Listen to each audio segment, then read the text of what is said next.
Okay, good afternoon, everyone, and thank you for signing in to SOLA's webinar on energy storage for commercial and industrial property owners. We will get started at 1 o'clock, so just to notify everyone that there's a chat room and questions tab on the right. If you have anything to add to the conversation or any questions to ask, you're welcome to post that on the right-hand side, and we will get started at 1 o'clock.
Okay, I think we'll start the webinar. So to those of you that have logged in, a very warm welcome on behalf of the Solar Future Group. My name is Simon Hall. I am the co-founder and director of Solar Future Energy and as well as Aurora Power Solutions, the two companies that make up the group. And I'd just like to welcome everybody to our first webinar. The topic today, energy storage for commercial and industrial property owners. And I think a very important one, just to maybe have a little introduction to who we are and what we've done. We're a solely focused solar group of companies that has been around in the energy sector for 10 years now in South Africa. We started off with consulting to large energy users, mining houses. We did a lot of projects in the RIPP program in the utility space. And about 4 or 5 years ago, we have pivoted into the embedded space through Solar Future Energy, which is a private customer space. And it is in this space, obviously, that we now feel a large amount of momentum and excitement. And also, I think we stand at a bit of a nexus now in the energy sector in general in South Africa, where we find there's a big challenge to the traditional utility type model, which has always been a monopoly in South Africa. And for the first time now, we're starting to sense some real possibility for change. And it is our strong belief that the distributed embedded model, particularly led by SOLA, will be a model which will ultimately win. We believe the fact that it's distributed, there's a large participation potential by the public, and the fact that the cheapest energy source can be brought to the end user, the customer, all makes it extremely advantageous. And instead of being an evolution, which is usually the word used in the energy sector where it's a bit slower, we really feel this is more of a revolution. And to enable that revolution even further is the sort of double wave of energy storage and solar coming together. We've seen in the solar power sector, since we've started, unbelievable price decreases. I think when we started 10 years ago on the commercial industrial side, we're sort of looking at about 60 Rand per watt. Right now, as many people on this webinar will know and note, those prices are well below 10. So we've seen huge price compression. We've seen that not just in South Africa, we've seen it across the world. We've seen a compounded 20% at least per year compression, and the market itself growing to 100 gigawatts and above per year in additional. So there's an exponential increase in the installation of PV. And at the moment, that penetration to the private customer is sitting at around 25 to 30%. And we believe that with battery storage, that could be increased well above 50, even up to 60. So there's lots of exciting news. I think the point of this webinar is the fact that we would like to share our experiences with that, and we would encourage your engagement in the webinar. There's a section for questions, and we'll have some answers to those questions as we go. And I'd just like to maybe introduce now the speakers for today. So we have Sherwin Harris, who is the head of microgrids division for General Electric and a founding member of the South African Energy Storage Association. Sherwin, welcome to you. You can give a little bit more introduction to your background, which is extensive in the energy sector, just before you talk. And then in addition to that, we have Daniel Goldstuck, who is from Solar Future Energy. He's been there almost from the start. So welcome to you, Dan. He's now heading up our battery unit within Solar Future Energy, and he will be presenting first today, and then Sherwin, I think you'll be following him. So a big welcome to the speakers, and I wish everybody on the call, I hope it's informative. I hope you engage, and I also hope you take this on board and help further. This part of the industry is very important now in this grey area at the moment with the policy haze that we have in South Africa, that we all actually contribute to furthering both the storage and the PV side of the energy sector in South Africa, because there really is a real moment for that change to happen. And I think it's in everybody's hands, and hence the reason for this shared webinar and the future. I think we would like to do more of these webinars as well, which encourages everybody to participate. So thank you, welcome, and enjoy the webinar, and hope to see you again for the next one. Hi, Simon. Thank you very much. My name is Daniel Goldstuck, heading up our energy storage division, and I'll be taking you through what we've seen. I'm just going to turn off my webcam just for bandwidth and sound issues, but I am here.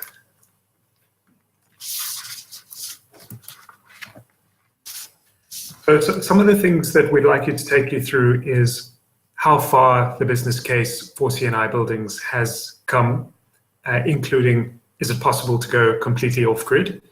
I'll talk you through some of the details of peak shaving and how storage can make business sense for commercial and industrial facilities. and then we'll talk you through some of the examples that we've seen and potential future opportunities. And then I will hand over to Sherwin, who will talk to the latest advancements in energy storage. So as Simon mentioned and spoke to, that we've already seen the point where solar is the cheapest, cleanest energy available. We've already seen in South Africa and across the world that utilities are expensive, and there are efficiency losses and mismanagement at these utilities. And the introduction of lithium-ion across the world means dispatchable PV, the same that customers and utilities are expecting from coal-fired and fossil fuel baseload. The inclusion of batteries brings control back to the end user. You can dictate how energy is used on your own network, how it is used within your own building. And we're extremely excited about what this means for the energy industry. Going forward, we're seeing that the utility business model is becoming more and more unsustainable, and tariff increases only make solar and storage that much more attractive. And just talking to some of that detail, we've seen over the last 10 years, tariff increases consistent throughout these last 10 years, sometimes even 30% tariff increases in a full year. And we don't see any evidence that above inflation tariff increases will stop. And this makes the case for, and this against the backdrop of declining solar prices, declining energy storage prices, it makes energy storage projects that much more attractive. Just talking to, again, some of the details of those battery price declines, over the last 6 years, we've seen battery costs come down by as much as 70%. And the way to read this is very similar, this is before integration, very similar to how the cost of PV panels per watt has been reported in the media, and as you've seen in some of your own installations, that the declining panel cost component is decreasing. And we see this continuing for some time. The cost per kilowatt hour of energy storage is only coming down. This is a capture from The Economist, which points to the manufacturing capacity almost tripling to the years 2020, 2021, and that increase in manufacturing capacity will just drive further price declines in energy storage costs.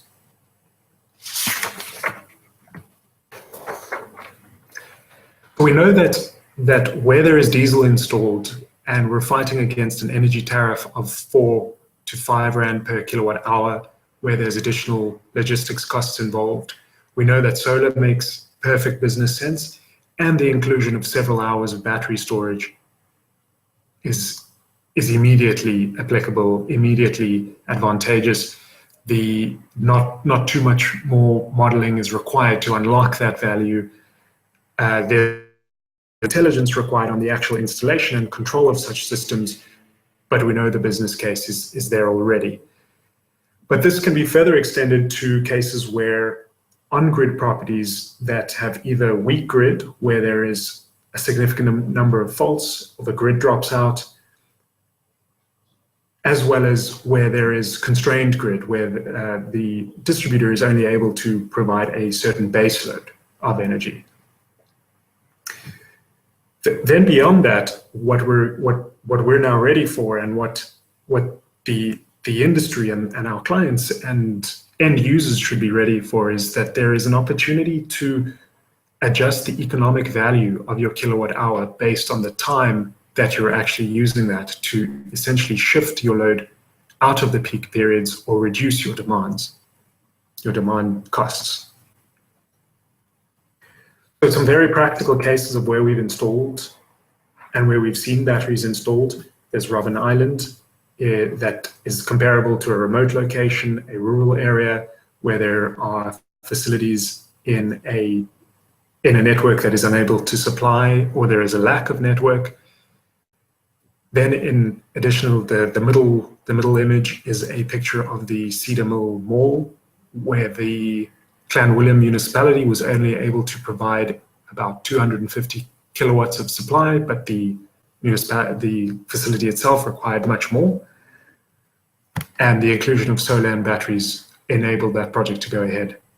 And then as a final case, even within a robust network, there is value that's able to be unlocked by shifting demand for existing PV users.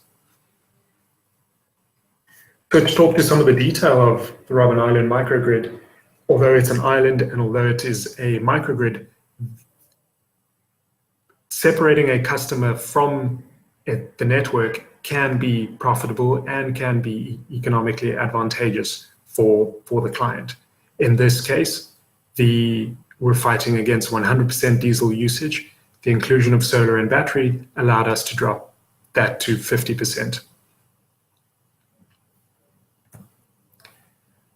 To talk to some of the detail of what we're then actually seeing on the island is that the PV is significantly above the load. The load hovers around 120 kilowatts during the day and then ramps up in the evening.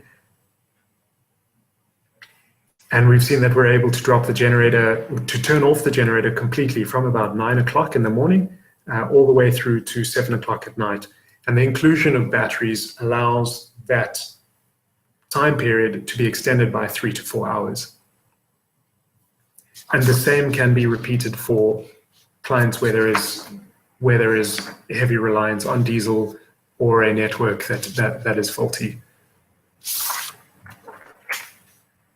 That takes us to the next project, where the municipality was only able to supply 250 kilowatts, as I mentioned previously, and the end client had SPECT generators to be installed to fill up the rest of their load, which peaks at around 560 kilowatts during the day.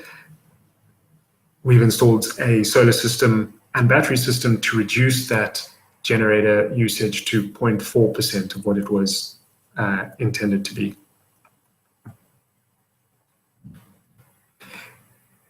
And to talk to the actual load profile that's experienced now at that center, we're getting some really excellent data out.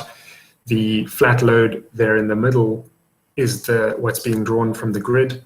The green graph is the actual power supply of the client, or the load profile, apologies.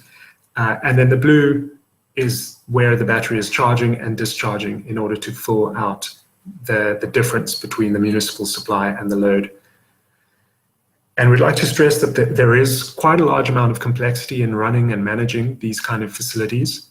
We have experienced some minor issues, which we've been able to provide 24/7 support to ride through these startup considerations.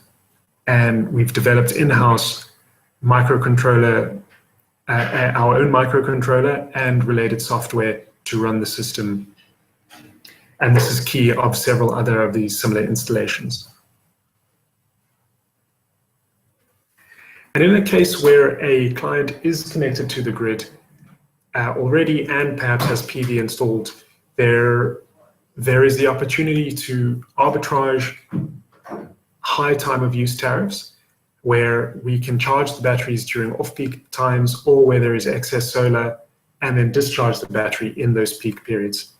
And in fact, perhaps the other way around, where we prioritize charging the battery with solar with much cheaper energy and then dispatching that into those peak demand periods. And we're seeing that is as economical and the payback on that is extremely similar to installing PV alone.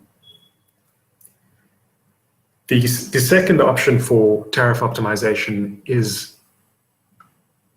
using batteries to fill in the net load profile to bring down the demand charge. When you've included PV on your system, you'll see the net load results in 2 horns or 2 peaks in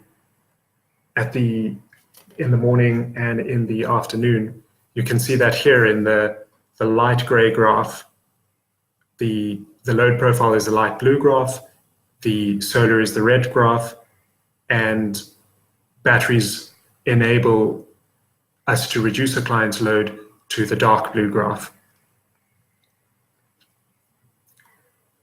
And that reduces the horns that can be shown by the light gray graph. This has quite a large dependency on a predictive algorithm in order to generate a signal to calculate when and how to dispatch a battery to ensure that we've achieved that optimally. We can, if we're just using the input signals of what the load is doing at a particular point in time, we run the risk of dispatching the battery too soon or running out of energy, and then the peak carries on into that period, or the peak load carries on into that period, which negates trying to install this in the first place. If we missed that peak, we have reduced that business case. So we've put a lot of effort and a lot of R&D into, we can get this algorithm to run as we expect. And that includes a high element of forecasting, a high element of load profile anticipation, and running on short intervals between 1 minute and 5 minute intervals where we're recalculating how that load profile should materialize.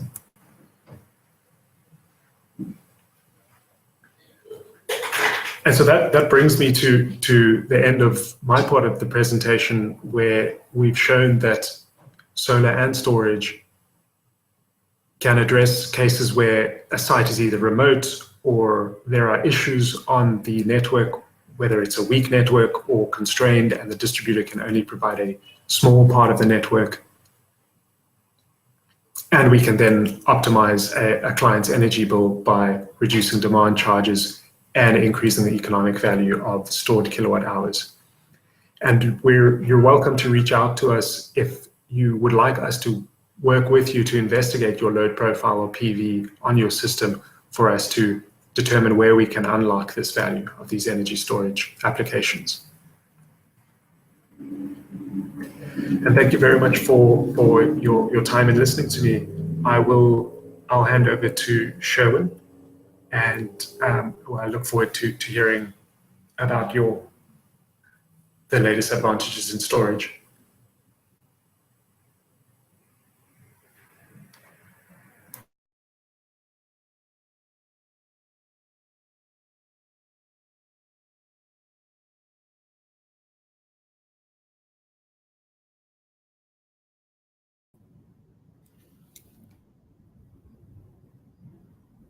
Good afternoon to one and all.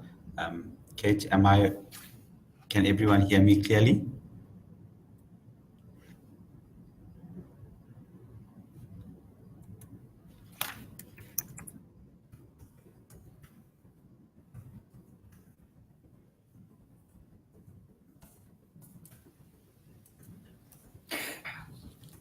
Sherwin, you are live. Everybody can hear you. So a big welcome to you. So I'm glad the system's working. Thank you so much, Simon. Thank you, Daniel and Kate. And firstly, thank you to Solar Future for setting this up and allowing the opportunity to be part of this exciting session. I think that battery energy storage is one of those topics that are currently very topical. It's and I quote the Minister of Energy, Honourable Jeff Khadebe, at the roundtable stakeholder session last month, when he went through each of the various plans for the country in terms of energy storage, and highlighted the importance of battery energy storage in meeting a number of different needs across grid stability, etc. And I think with tariff increases or potential tariff increases from Eskom, we will start to see a lot more of battery energy storage. Price declines, technology advances, combined with the number of different use cases, are starting to make battery energy storage quite attractive.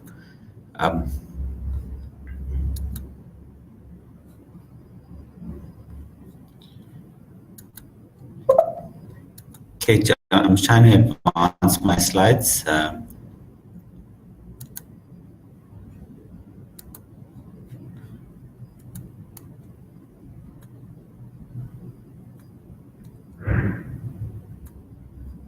Simon, Kate, how do I advance my slides? Okay, fantastic. So, Kate, I understand you will be advancing my slides for me, and I'll just highlight that as such. So the first slides really talks to where we see the industry going in terms of what we call the 4 major mega trends with regard to the power sector, and the first being the large level of renewables that are now coming onto our grid. And the slide talks to about 2040 renewables will account for 30% of the global net electricity. It's forecasted that by, I'm sure everyone's seen the various curves that talk to all the various technologies, solar, wind, coal, thermal, cross gas, and adequately shows that by 2060, by 2060 we're looking at 7,000 gigawatts of renewables being onto our grid. And the challenge with renewables, or the large number of renewables coming onto our grid, both on a utility scale as well as embedded generation, is the challenge it brings with regard to variability. And then the grid stability challenges. The next mega trend being digitization, which talks to the large number of connected devices we start seeing coming into our grid. And the challenge with digitization is the grid being designed for bidirectional power flow, and how does the embedded generation plants on clients' roofs in the CNI industry talk to pricing and how the network behaves. In some regions, you're starting to see, like Southern California, the dark curve becoming a lot more imminent. In places like Hawaii, where even if you can generate from solar, there's just based on the impact of solar onto the grid, that's not even taken unless you can add storage to it and shift it. The next mega trend being decentralization, which talks to the large number of microgrids that's going to start to come onto our grid, and with those microgrids, with embedded generations, with consumers now becoming prosumers. And the last one that's impacting our grid that I wanted to highlight was cross-sector electrification, which talks to the addition of things like electric vehicles, like trains, etc., being added to a grid that was not designed for these use cases. And once starting to have a lot more of these, could we go to the next slide, please, Kate? And what energy storage does is that it allows us to offer new application flexibility within these challenges or these changes that we're seeing within the power sector. So on the renewable side, it helps us to firm renewable production to reduce the variability. It helps us to shift peak demand. It helps us to do arbitrage, to do capacity. It helps us on the grid side to stabilize the grid. So it helps us to start countering some of the adverse effect or some of the harmonic effects with regards to things like harmonics, with regards to reactive power challenges. That gives you both the P and Q benefits to help you stabilize the grid. Ancillary services like frequency response, etc., helps you to control your energy flow and optimize your asset operation. So in cases where you've got turbines, etc., they can run at a higher load factor, and also in cases that talk to embedded generations, helps you to monetize your new revenue flows, so that you're such that the grid of the future will look a lot different in terms of being able to sell power back into the grid, net metering, etc. Next slide, please, Kate. So if we take a step back and look from putting my GE lenses on, how do we see the future, and we've moved from the perspective of doing energy storage projects as in the traditional way, where we take a project, we spec the system, spec the product, spec the battery to meet that particular application, and which to a more productized approach, and the advantages of that is that the first really being a lot along the cost line, where you're able to buy a standard product, and based on the advantages of having a product line, the cost associated with that particular solution becomes a lot cheaper. Two, it brings the benefits of standardization, and it addresses a lot of the challenges of energy density. In a lot of the CNI applications, you're going to have challenges with regard to space and footprint, and this system comes that you're seeing on the screen now is a 1 megawatt, 4 megawatt hour. So it's 4 megawatt hour in a standard 6-meter shipping container. So it starts to bring a lot more flexibility in the CNI application in terms of footprint. It has the highest energy density in the market. It can be DC to DC coupled. So it's for example, we're currently working with the hospital group, where space is a challenge, or a shopping center where even the parking is an item that generates or space that generates revenue. Always looked at in terms of cost per square meter. So this becomes quite a nice containerized, fully assembled, fully wired, fully tested system that can be drop shipped, plug and play. But with the technology behind it, you have up to 15% extended battery life. And that's quite important when you start looking at degradation rates, degradation curves, etc. Because if you look at a lithium battery, you'll discharge it to about 60% of its end of life over in our case a 15 to 20 year period. So it allows you quite a lot of flexibility in terms of being able to extend that battery life, which is financially quite viable. Also, it helps you to reduce up to 50% of your construction time with this being a factory tested dropship application. So there isn't only a time benefit, but also a financial benefit with less commissioning required, less EPC installation required. Something that's been very important to us with the high level of DC currents that flow is the technology behind the system helps you to reduce the fault current by up to 5 times. So and you can see in the picture, the cutoff shows the DC strings, so each one of those strings has a number of DC, what we call blades, and that just follows on the whole GE turbine blade terminology play. So for each one of those strings, you have a battery. You have a GE battery management system that monitors the activity of each string, and within each string, it monitors the activity of each blade. So to ensure that when you charge and discharge, you're charging and discharging, such that you aren't being negatively affected if you have one cell, or you have one blade, or if you have one string that's either charging or discharging faster or slower than the rest, and that you can either provide extra current to that string to accelerate its charging, discharging, or provide extra current to the rest of the string to balance it out. And so that's been quite important. And I think the last benefit of this dropship kind of approach in terms of where we believe the market is going to, and where we currently are is being able to couple the battery energy storage DC to DC coupled with your PV plant on your roof, so or field mounted PV plants. And what that does is that it lowers your capex costs. So on your PV side, you able to cut out one inverter and one set of switchgear on your PV plant. So you've got your PV plant on the DC line coming into your battery energy storage system, or your battery block. You can even put on the one side of the inverter, on the one side of the DC block, you can even have your PV combiner panel.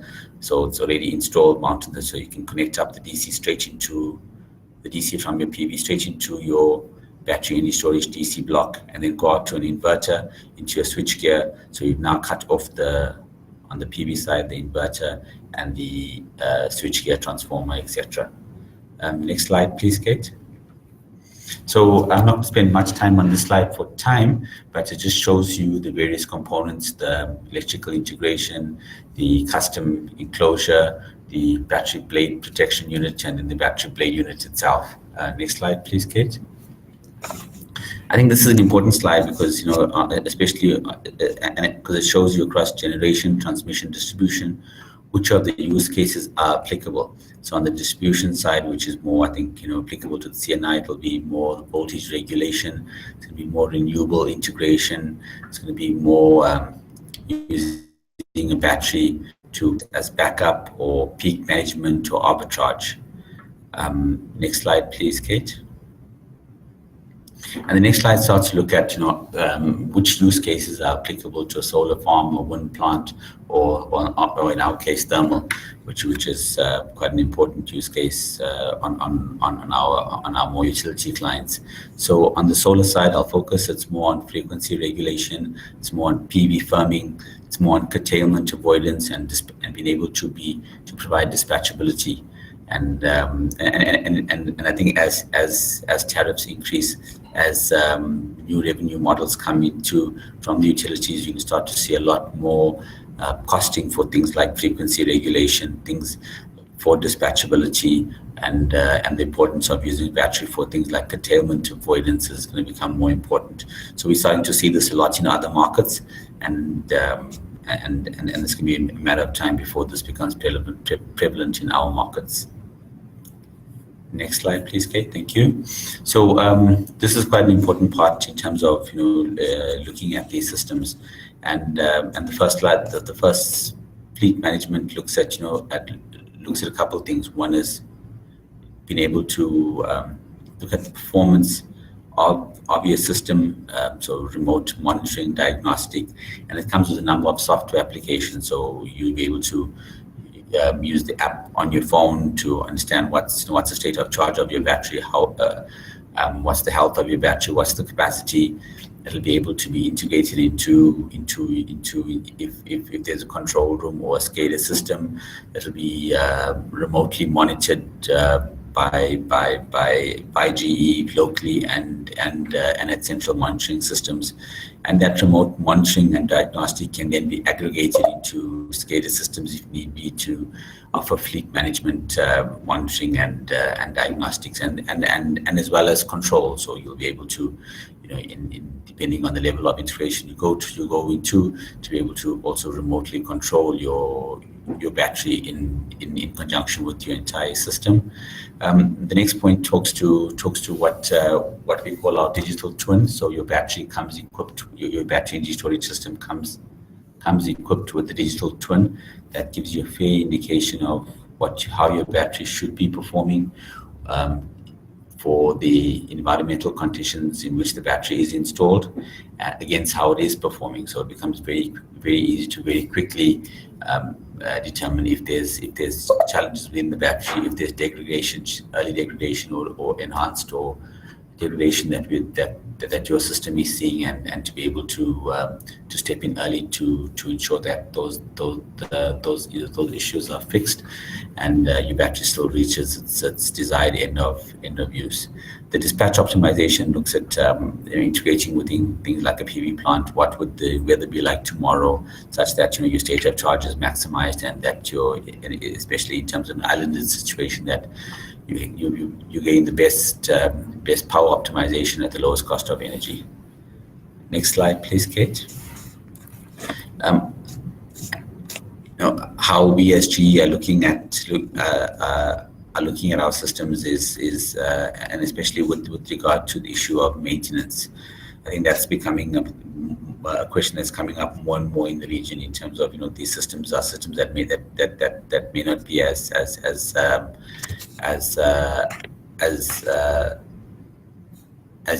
easy based on expertise for users to maintain, and the question is coming more and more for us to provide a long-term service agreement which talks to our planned, unplanned maintenance, keeping parts available, and being able to monitor and diagnose from remote centers. Next slide, please, Kate. In terms of our guarantees, and this is one of the important things that we believe that we offer, and as well as where the market is going to, is in terms of being able to make your project as bankable as possible, in terms of being able to offer a performance guarantee on the output of the system. So as opposed to what we find more and more is that the funders are not looking to to typically get a guarantee on each component, such that if there is a fault on a component, that that the end user needs to go to that component to manufacturer to get it fixed. And so what we actually look at is in terms of being able to give the client a performance guarantee on the output, so guarantee performance of the entire system. And so if there's an issue with any one of the components, G would take accountability, step in and ensure that the system output is guaranteed as per our contractual agreements. And that can be broken down further in terms of what the customer requires. Either sometimes it's an availability guarantee, sometimes it's a capacity guarantee, depending on the use case, or sometimes it's a very specific guarantee. For example, if it's frequency response or frequency regulation, etc. So I think in a nutshell, that gives you a very high level view in terms of where we see battery energy storage going to, the reason for battery energy storage, and largely how it can be used in various applications. Just taking some time to share with you a couple of the varied applications where we've implemented battery energy storage. This is one for grid support, so it's more. I think it's a bit bigger than typically in the CNI space, but I think the use case still stands. It's one where the utility had a challenge of the utility Arenco in the UK had a challenge of needed to increase capacity, so they had a bottleneck that they needed to resolve, and the cost of them upgrading the network to be able to provide extra power is challenging, and hence I think in the CNI space is sometimes quite a common challenge that you need to upgrade your plant, you need extra power. In some cases, the utility may not be able to provide that. And one way to that in this case the utility was able to do this, they looked at their load profile and with certain times where they have peak load and that was growing, it made more sense to defer capital in terms of upgrading the entire network to meet that maximum demand period, but rather putting a battery energy storage system to be able to discharge during that period where extra demand was needed, and to discharge into that period. And I think this use case had quite a good financial matrices associated with it. So it had a very quick payback. It had a good ROI. And that also talks to, especially when your peak demand times are charged out at a lot greater rate than the time than the rates that you use to charge your battery. Next slide, please, Kate. So the next one is I've chosen one that's a bit smaller, and it's I think one apt in terms of integrating a battery energy storage with solar. So in this case, it's one where the client was quite a big utility, was Southern California, the utility in Southern California, and what they wanted to do was they had quite a big solar farm, and so use the batteries to do firming on a very small 2 megawatt, 8 megawatt hour system, and start to use the batteries for a number of different use cases. So to do firming, to do arbitrage, to do load shifting, etc., and start to demonstrate the capability of a battery in these various applications. I think this really talks to to a lot of the use cases that talk to the CNI space with PV plus solar, being able to do PV firming, being able to load shifting, to be able to oversize the PV plant to charge, to at the same time being able to get backup of the battery, etc. Okay, next slide. This was one I just put in just to show that that a battery can be used for various applications, and the one that we first to market, or currently the only supplier who is able to integrate a battery with the gas turbine. And what this does is that it allows you to minimize spinning reserve. It allows you to at where there is a fault, to isolate from your network, use your battery to take over the load, while you use a much smaller battery. In this case, it was 250 megawatt gas turbines with the 10 megawatt battery. So you use a much smaller battery that's able to take on the load while you start up the gas turbines. Next slide, please, Kate. This was a nice one because it's a much smaller battery. And the background here is quite interesting. It's Nice in France, where with deregulation around the metros, the Nice Metro decided to look at how do they optimize the energy output without having to upgrade their thermal plants and the negative aspects with thermal. At the same time, they had a large contingent of embedded generation across clients' roofs, and they needed to look at how do they optimize this entire system in light of arbitrators, energy traders, etc., to get the maximum output out.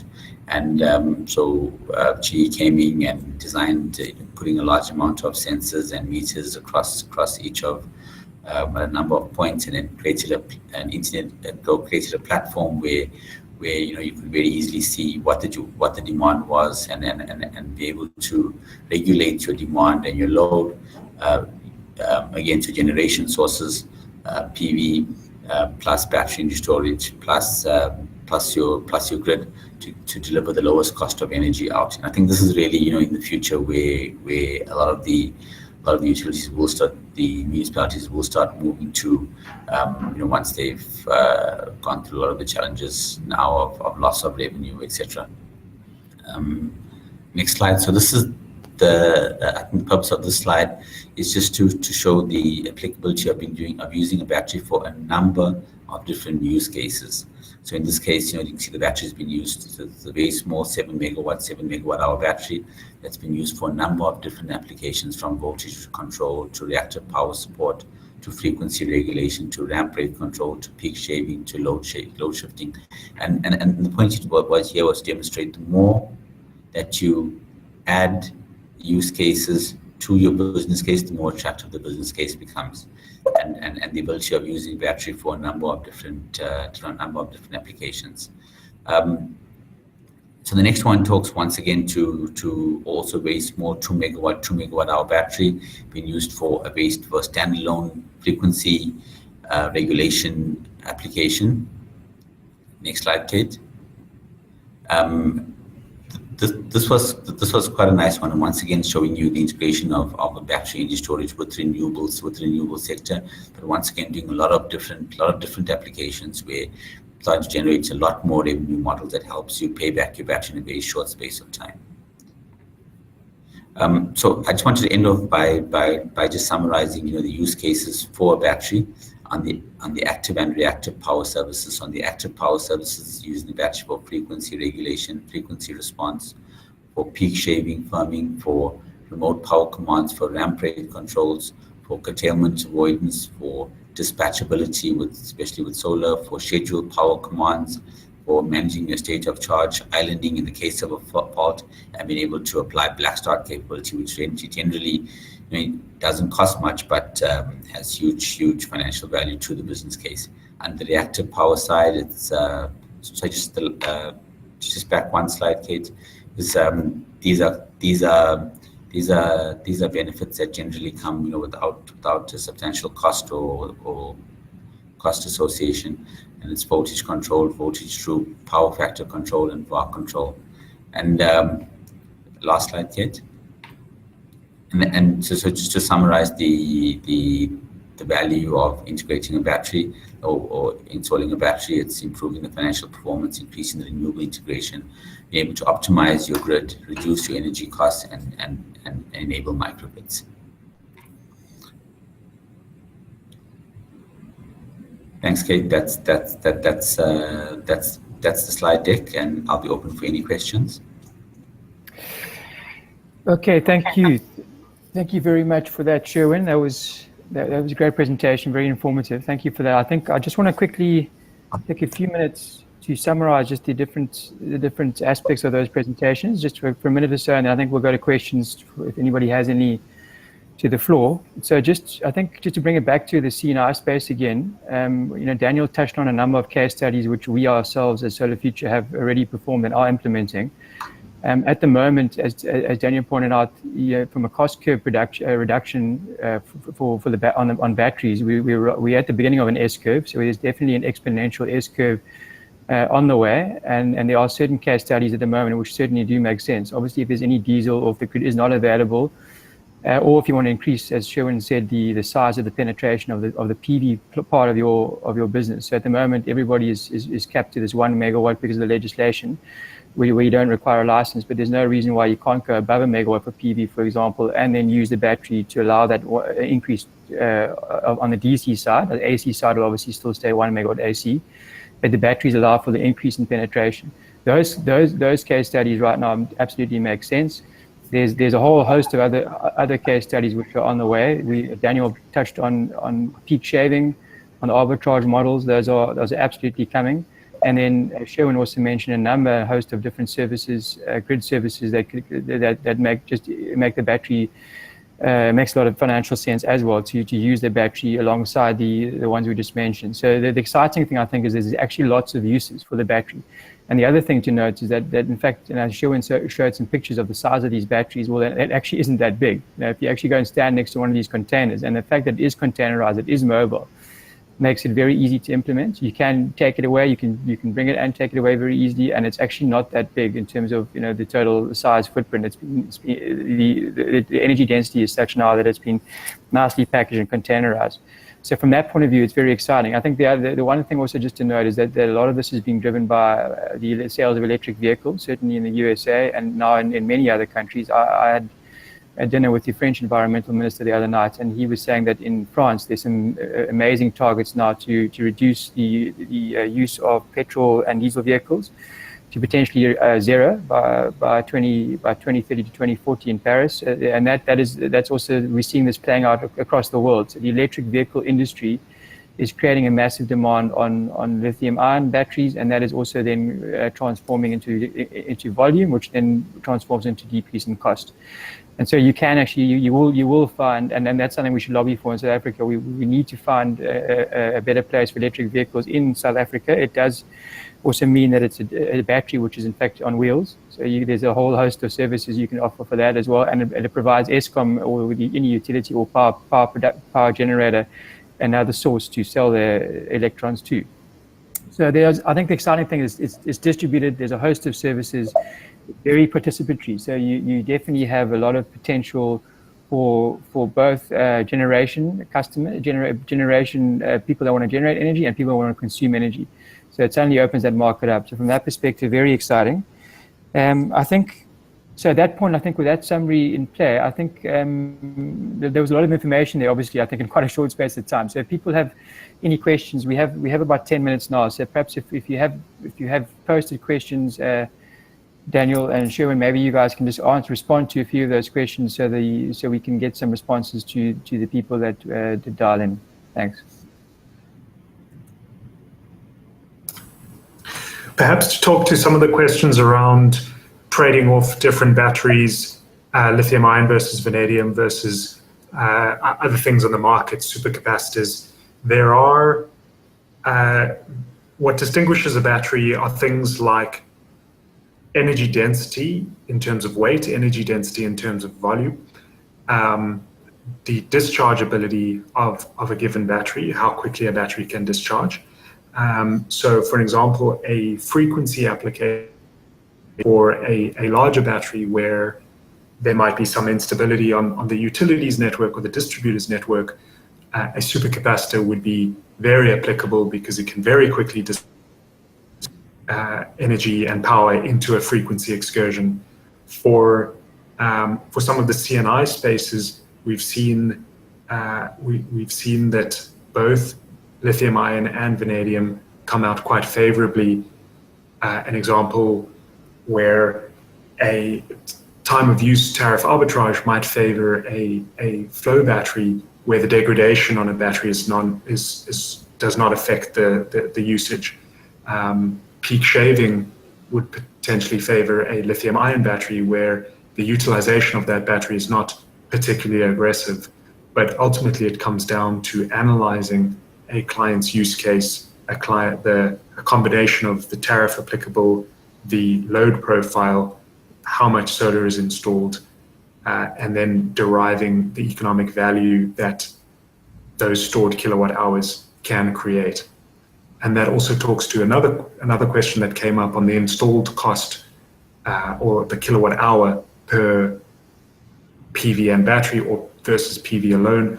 The battery certainly increases your capex, but if you're discharging into diesel or into high time of use tariff, you are potentially still able to come under what you would be paying beforehand. Again, very much dependent on the load profile involved.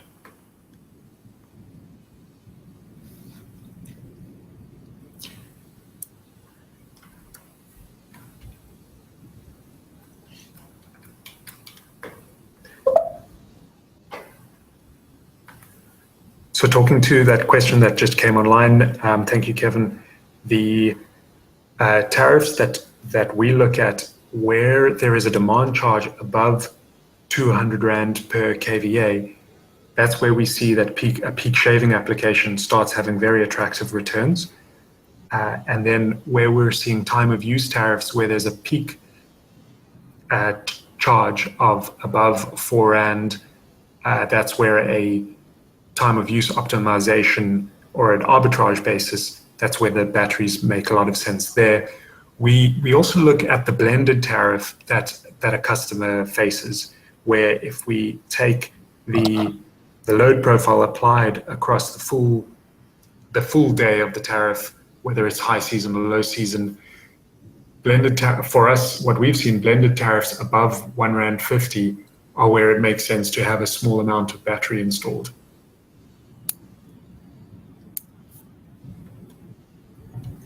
I think just to add on, Daniel, it also depends on what are the applicable economic drivers for that particular load profile. Is it arbitrage plus maximum demand clipping? So, generally you find that, based on the tariff structure, you might find that your maximum demand clipping benefit may outweigh your arbitrage benefit. So you need to do so it's like you said, doing the load, looking at analyzing the load profile, understanding what are the revenue drivers for the business case that makes sense, and what are the use cases that are applicable, that you can, that you can get paid for within that business case to drive the economics. But generally, we've also seen that, it's 10 to 15 US cents difference between charge and discharge on arbitrage, and on peak management, it's like you said, where you have in a lot of the CNI space, I think load maximum demand clipping has a huge benefit, and especially depending on the load profile, but once you integrate with solar, because solar generally comes in based on the solar load profile, you add a significant amount of benefit when you combine a battery plus PV. Yes, thank you very much for that. And also another point to the particular application is that a battery can be sized for that application. So the inverter in terms of kVA of the battery versus the storage capacity of the battery, kilowatt hour storage of that. There was a question earlier, I think from Chris, on the capacity of the GE reservoir. My understanding is that that's a 1 megawatt, 4 megawatt hour battery, and I imagine with most lithium-ion that is configurable to have longer duration storage. So correct, Daniel. That's a 1 megawatt, 4 megawatt hour. So in this, for the reservoir space specifically, it's 1 megawatt, 4 megawatt hour. But I mean, if we go the traditional approach, then we can design a battery to be basically, a different size. But if you want to go the reservoir and leverage the technology benefits and the cost benefits, then it's 1 megawatt per megawatt hour, and those are very easily stackable. So if you want to, so it becomes very easily, if it's an energy application, to add on reservoir blocks. And if you want to go 5-hour system, then it becomes quite easy in terms of how we will then displace each of the strings such that you're able to achieve that energy requirement. And same with the power, you just add more capacity on the inverter side. Thank you for clarifying. Two additional questions have come through. I'll speak to Jürgen's question on the variability in renewable energy. For a 2 gigawatt hour consumer, it very much depends on the load profile that you experience and the tariff at your facility. So we'd be very happy to analyze that to recommend a battery. Obviously, there may be a few others who can do the analysis, but we've spent a lot of time building tools to unlock the actual value of a battery, as well as manage it once it's installed, to ensure as much reliability as possible. And then Richard, your question on the algorithms, I can't speak to the specific algorithms, that's proprietary, but we've spent the last 6 to 8 months in an R&D process developing our peak shade algorithm. A number of installers do have algorithms, but we're confident that we can provide a full turnkey solution for both the management and installation and ongoing reliability of such a system. And we're seeing exciting things in that space. So Richard, if I could also just add to the algorithms from an OEM point of view. So with the reservoir, with the solution, you'll get access to I think it's over 100 different algorithms from which you can select which ones you want to turn on and off, depending on what you want to do with what's the use case for the battery, and that's very easily configurable. So when we're commissioning, we will go through that process using each of the algorithms and work with the client in terms of which ones would be best suited, and down the line, things change. So you may be using the battery now for an energy application like arbitrage, and down the line you may have to add on an algorithm for a power application like frequency response, and in that case it's very easy to go back and switch on, switch off algorithms, etc. And and as per the software page, that when you talk to predictive load profiles, that talks to the dispatchability software, where you're looking at what data is coming from the weather station that in terms of maintaining your state of charge, and how does your battery and solar plant interact to give you the lowest cost of energy out.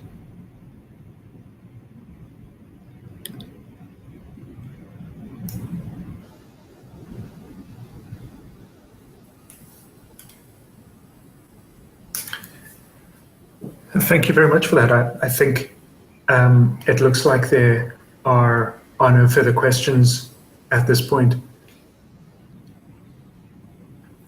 We're quite excited by this platform and by webinars in the future.